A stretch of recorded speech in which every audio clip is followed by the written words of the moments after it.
What's up, everyone? Welcome back. Alliance War Season 29. This is War number 3 today. We're coming in at 1-1 on the season in Tier 1, looking for a big win.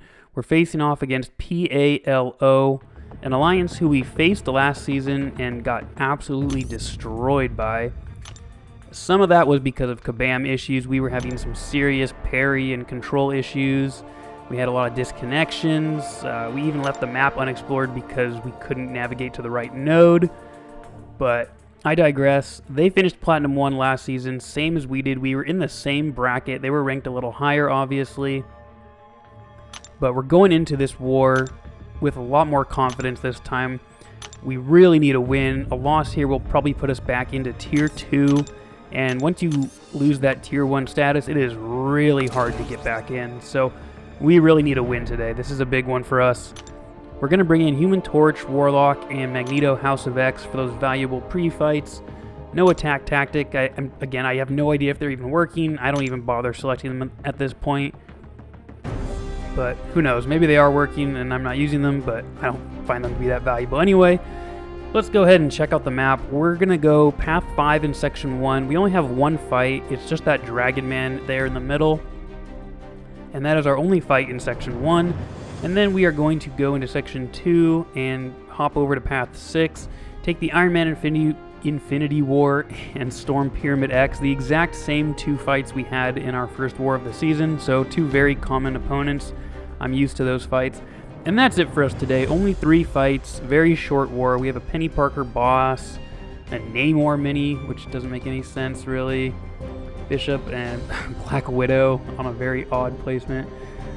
Not a lot of these placements made a lot of sense to me. I don't quite understand what they were doing, but that's just me. I'm sure they had their own logic behind it. It just seemed to be kind of flawed.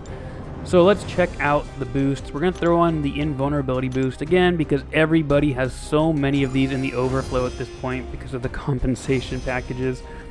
I haven't had to take a fight this season without an invulnerability boost, so there's really no need to die. We're going to use Human Torch here against this Dragon Man. We're not going to Flame On. He's on the Ebb and Flow Knockdown Heavy Hitter node. And he's a rank 3. But this placement makes absolutely no sense for Dragon Man. He's not difficult to parry. He's easy to knock down. And removing that protection really is not a big deal. So, yeah, I don't quite get the placement. But this fight does get a little sketchy here. I do make a mistake. But I've got the Fury. His protection's down. He's melting away even without the Nova Flames. All I have to do is parry, just block some hits to remove that power gain charge. There it goes. We get the Ineptitude debuff. Free willpower healing. He's throwing his specials very liberally. He has the protection back right here. I need to parry. I need to knock him down to remove it. Here we go. We got the Fury buff. I'm going to need to bait out a special here pretty soon. That's what I'm trying to do right now. Because right here he gets the 2 bars of power. Unfortunately, he throws it very willingly. Very simple. My mistake is right here. I go to punish the stun, forgetting that the Fury wore off and he purified the debuffs, and then he's unblockable. So I lose my invulnerability boost right there, but he's down to 8% health. I saved my special 3 just in case I got into trouble. We throw it. It's not going to finish him off. He still has the protection on. Fortunately, he's going to come out with like 4% health, and he has some Incinerates and Nova Flames on him. They're going to take care of his remaining health. And we get out of that fight relatively easily. Got a little sketchy there for a second, but 31 hits, full attack bonus. Overall, pretty easy fight.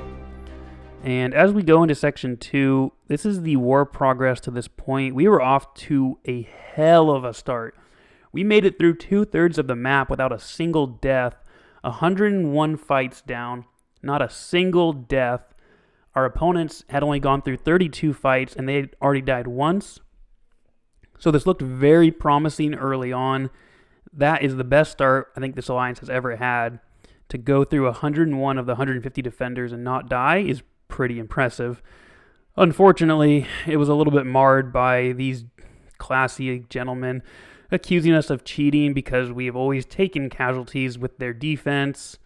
By always, they mean the one time we faced them last season, which we did die a lot. I'll give them that, but they were obviously a little upset.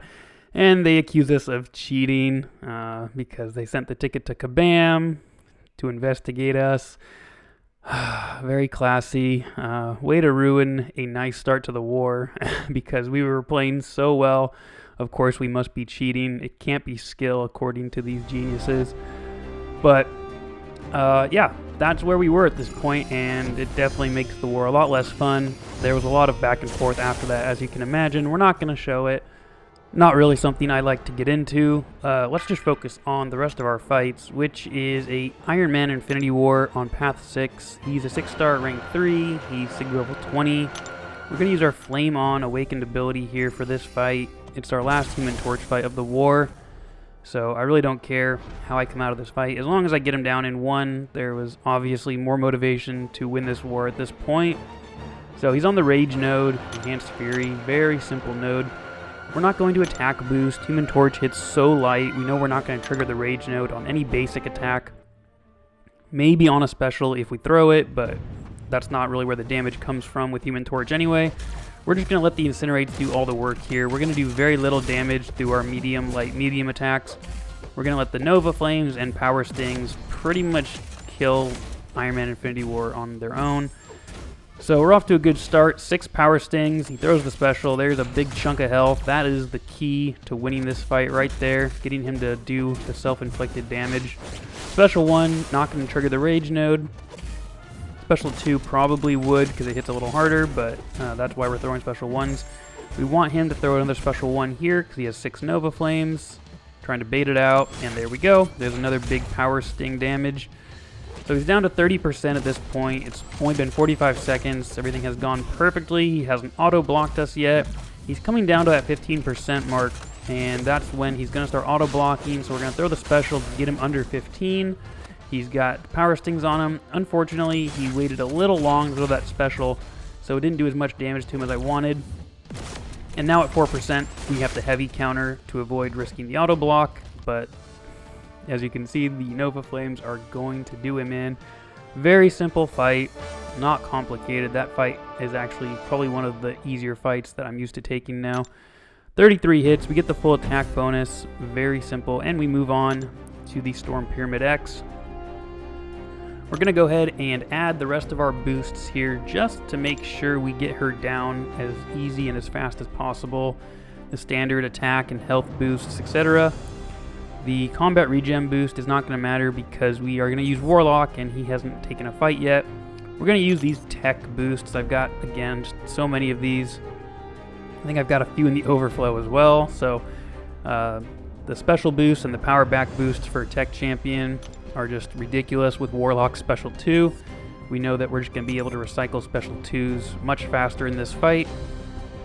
And as long as this Storm Pyramid X is running willpower, we're going to be able to power drain her with the infection that Warlock places on her, which is going to help because she's on that power focus 2 node where she gains power very quick. We want to bait special 1s only. We don't want her to get to a special 2 at any point in this fight.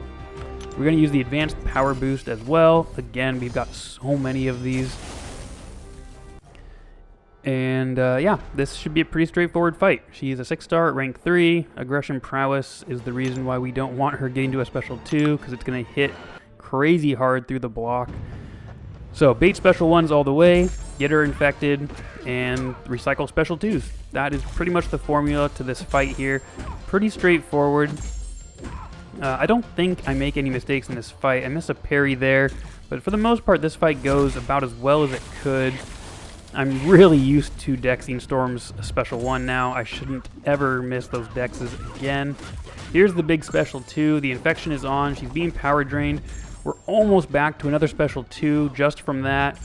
And here we go. Another special 2 is ready to roll. We're going to throw it, and 39 hits, 40-second fight. Super straightforward, super easy, even for a 5-star Warlock. I mean, if he was a 6-star, using those boosts, he would be so broken. We get the full attack bonus, and we finish our war. Very simple, very easy fights for us. So we'll go ahead and check in on the war progress. It had not finished yet, but our lead and our extremely good start did not last for long. As you can see, now we are just about tied on attacker kills and we have died 8 times to them. They've only died 7. So we were behind now. Those 44 fights between 101 and 145 really screwed us. So 8 deaths to 7 at this point. Still a handful of fights left for each of us, which made this a little close, but they also had the fight duration tiebreaker, so they needed to die at least 2 more times for us to have a chance to win this war. Here's the BG3 comparison as we finished. So we absolutely crushed them. We only died once in BG3. They died 3 times. So this was a very good war for BG3. We all played very well. Only 1 death is so solid. Absolutely love to see that. Unfortunately, the overall result wasn't quite as good. We came up just short in this war, so they got us yet again. A much closer war this time than last season, obviously.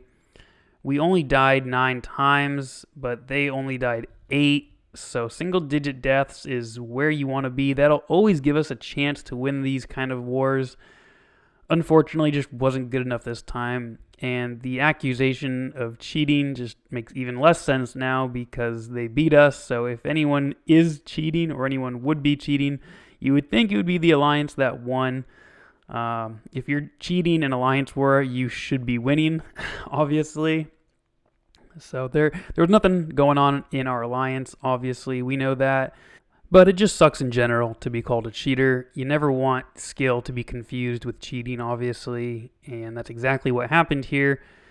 Obviously, we were not that skilled in the end because they still ended up winning, and they had the fight duration tiebreaker as well, so 1 more death by them wouldn't have actually mattered. Yeah, not an alliance you want to face. Obviously, these guys are sore losers even when they win, so... my hope is that we never have to see them again and deal with their crap. Just one more thing to be annoyed about. Really, you don't need that in this game. I think there's enough annoying things going on in this game with Kabam and their issues.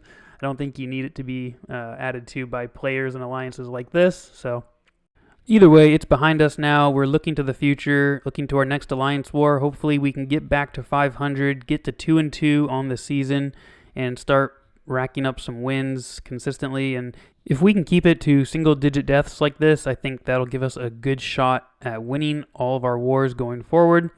So thanks for watching. I hope you enjoyed it. Quick side note, I really appreciate all of you subscribers out there. I got to triple-digit subscribers, which I know doesn't sound like much given other prominent YouTubers, but hey, it's pretty cool to me. So I appreciate it to all you who subscribed, and I can't wait to give you more content as the war goes forward. I hope you are enjoying it. I'm certainly enjoying making these videos, and we'll catch you in the next one. Take care.